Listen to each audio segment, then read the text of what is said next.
अगर आप चाहते हैं ज्योतिका म्यूजिक का ऑडियो व वीडियो सबसे पहले आप तक पहुंचे, तो लाल बटन को दबाकर चैनल को सब्सक्राइब जरूर करें और बेल आइकन दबाना ना भूलें। ज्योतिका म्यूजिक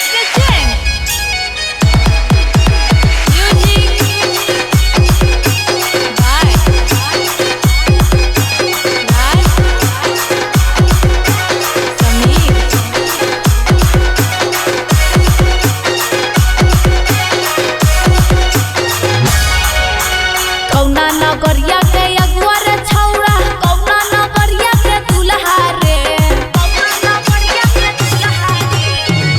नगरिया के अगुआ रे छौड़ा, कौना नगरिया के दुल्हा रे, कौना नगरिया के अगुआ रे छौड़ा, कौना नगरिया के दुल्हा रे, कौना नगरिया से आई न बरतिया देखे में लगा चोर रे, कौना नगरिया से आई न बरतिया देखे में लगा चोर रे। नवादा नगरिया के अगुआ गे छौड़ी, राजी नगरिया के दुल्हा गे, नवादा नगरिया के अगुआ गे छौड़ी, राजी नगरिया के दुल्हा गे, राजी नगरिया से अलिया बारातिया ले जइबो दीदिया के तोर गे, राजी नगरिया से अलिया बारातिया ले जइबो दीदिया के तोर गे।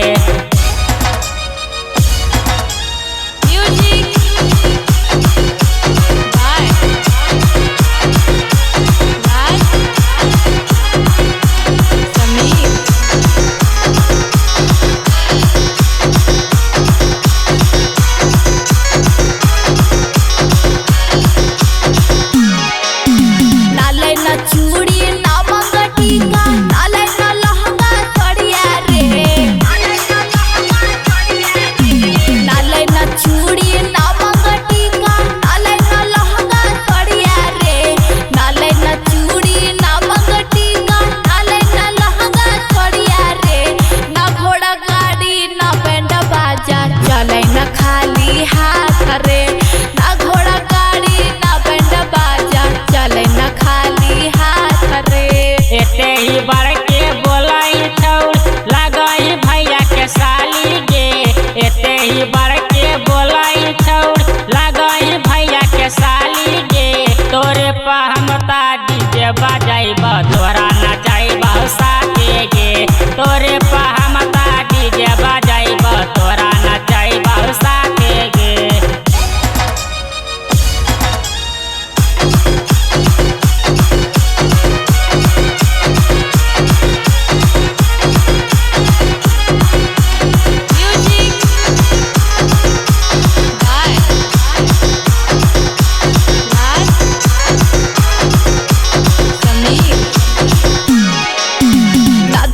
खाइला पूरी कचौड़ी ना देबो हम तरकारी रे,